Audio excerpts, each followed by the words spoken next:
আমার family background আছে, আমি কোনো নরমাল ফ্যামিলি ব্যাকগ্রাউন্ড থেকে বিলং করি না যে আমাকে এসে আর্টিস্ট আমাকে নিয়ে একটা এত বড় মিথ্যা এলিগেশনস দিয়েছে গণমাধ্যমে, তো যার কারণে আমাকে কথা বলতে বাধ্য। অভিনেত্রী আরোহী মিমের জুতা ছুঁড়ে মারা ঘটনায় এক সপ্তাহ পর আবার সে প্রসঙ্গে মুখ খুললেন অভিনেত্রী শায়লা সুলতানার সাথে। আমার মনে হয় যে এদের মধ্যে মানসিকভাবে এরা বিকারগ্রস্ত। জানালেন জুতা ছুঁড়ে মারার আসল কারণ। রোববার 17 আগস্ট নিজের ভেরিফাই ফেসবুক প্রোফাইলে সাথী 16 মিনিট 38 সেকেন্ডের একটি ভিডিও প্রকাশ করেন। ভিডিওতে সাথী আরোহী মিমের সঙ্গে ঝামেলার কারণ জানান। বলেন, আরোহী মিম আমার জুনিয়র, পেশায়ও আমার থেকে ভালো করছে, এটা আমাদের দলের জন্য গর্ব। আমি ওর বয়সে অনেক স্ট্রাগল করেছি, আমার বয়স যখন 25, আমি দোয়া করি আমার বয়সেও ও জীবনে আরও ভালো সফল হোক। তিনি আরও বলেন, ওকে কখনো হিংসা করিনি, কারণ ও আমার প্রতিদ্বন্দ্বী নয়। এখানে প্রতিটি শিল্পী যে যার যোগ্যতায় কাজ করছে, কেউ কারো জায়গা নিতে পারে না। আরোহী মিমের সঙ্গে ঝামেলা প্রসঙ্গে এই অভিনেত্রী আরও বলেন, আমার ওর সঙ্গে দুবার ঝামেলা হয়। একবার সেন্ট মার্টিন ট্যুরে ও ওর ব্যক্তিগত কারণে আমার সঙ্গে ঝামেলা করছিল। পরে অবশ্য ও আর ভুল বুঝতে পেরে সে নিজেই ভুল বোঝাবুঝির অবসান ঘটিয়ে আমাকে সরি বলে। আমি সব কিছু ভুলে একসঙ্গে কাজ করতে শুরু করি। এরপর 2023 সালে মিরাজের সঙ্গে ওর বিশাল দ্বন্দ্ব তৈরি হয়। সে সময় আমাদের দলের বেশিরভাগই মিরাজের পক্ষ নেয়, আমিও মিরাজকে সাপোর্ট করি। ওই সময় নাটকে মিরাজের সঙ্গে কেউ কাজ করছিল না। তখন আমি ভাই বোনের একটি গল্প লিখি, দলকে দিই। এরপর সেই নাটকে আমরা অভিনয় করি।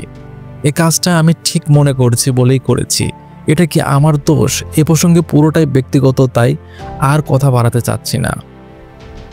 জুতা ছুঁড়ে মারার প্রসঙ্গে সাথী বলেন, আমার একটা 15 সেকেন্ডের ভয়েস রেকর্ড কে বা কারা ছড়িয়ে দিয়েছে জানি না, সেটা আমার পুরো বক্তব্য নয়। আমি আমার দলকে বলেছিলাম, আরোহী মিমের কাছে যেমন আমার নামে অভিযোগ আসে, তেমনি আমার কাছেও আরোহী মিমের নামে অভিযোগ আসে। পুরো বিষয়টা ওর সঙ্গে ক্লিয়ার করার জন্য ওই দিন কথা বলতে যাই, কিন্তু ও পুরো বিষয়টা না জেনে বুঝে সে আমাকে তুই তুকারি করতে থাকে এবং বাজে কথা বলতে থাকে।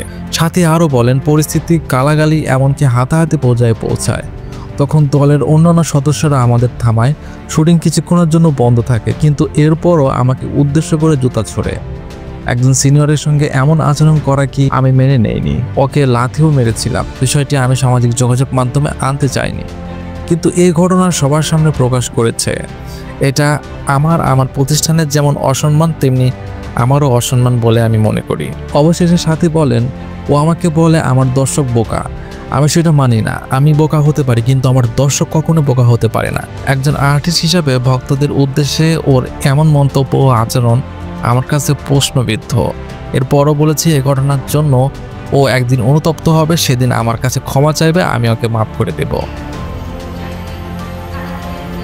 তো বন্ধুরা, তো আপনাদের ঘটনাটি শুনে আপনাদের কি মনে হচ্ছে? এখানে সবথেকে কার দোষ সবথেকে বেশি? আর সবাই মিলেমিশে কাজ করে ভালো হবে, নাকি একে অপরের শত্রু হয়ে সারা জীবন থাকতে হবে? তো অবশ্যই কমেন্টে জানাবেন। ভিডিওটি ভালো লাগলে অবশ্যই লাইক দিবেন এবং চ্যানেলটিতে সাবস্ক্রাইব করে রাখবেন পরবর্তী ভিডিওর জন্য। ধন্যবাদ।